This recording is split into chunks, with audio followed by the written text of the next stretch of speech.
by checking the periodic table, we see this is xenon.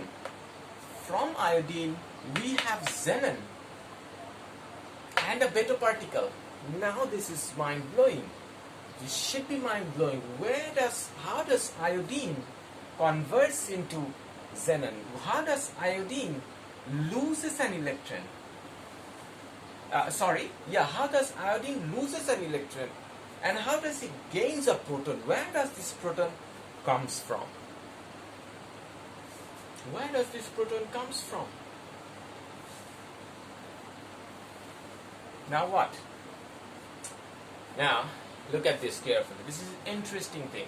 I taught this in Standard 9 when I was giving this lecture in Standard 9. It was a very good lecture. We had a live lecture, and it was very interesting. I asked the students, and everyone was puzzled. What is happening here? You should also be puzzled. How many protons do you have here? 53. How many neutrons do you have here? 75. For this one, how many protons do you have here? 54. How many neutrons do you have?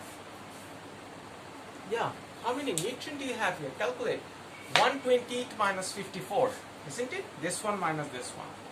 128 minus 54. 8, 4 gives you 4.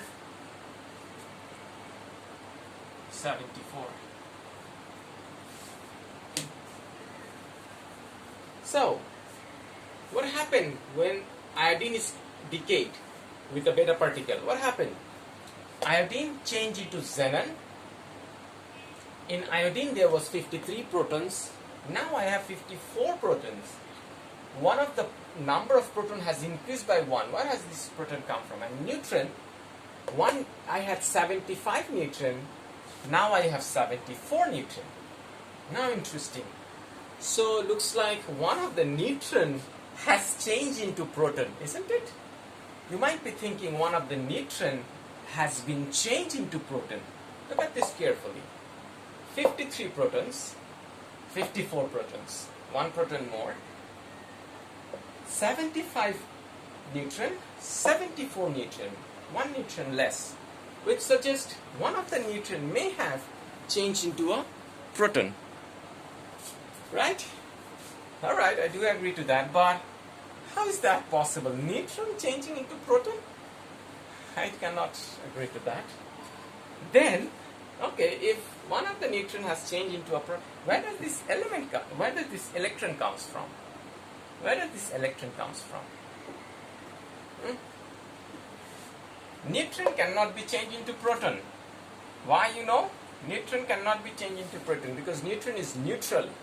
Proton is positive. Doesn't goes. But if I give you this one, maybe one of the neutron has broken. A neutron has broken neutron and produced a proton that you see here, and it has also produced an electron. That is the beta particle. A neutron breaking, producing a proton that changes the element from iodine to xenon, and you see an electron. So what do you understand from here? Inside the neutron, you have inside each neutron you have a proton and electron. Oops. Now that's interesting, but that makes sense because proton is +1 charge, electron is -1 charge, plus minus cancels each other, neutron is neutral. That makes a very, very, very good sense. And this is actually the case. Okay, there is another name for this particle. This is called, you will see it in the book, this is called anti-neutrino. Oops. Neutrino. You can check this from the book also. Okay.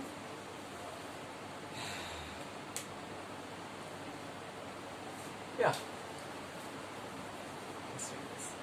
So you can have a Google study through it and find this. Anyway.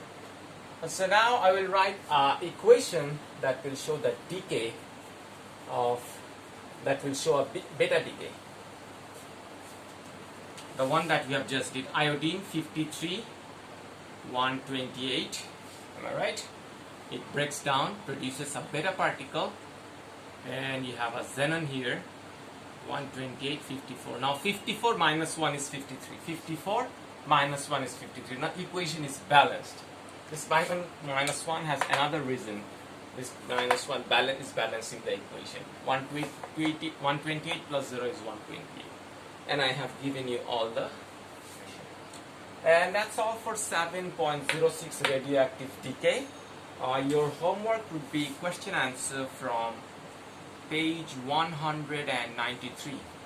Your homeworks are building up. I request you to do this. And I think that's all for this term. This is the end of the syllabus. Okay, 7.06.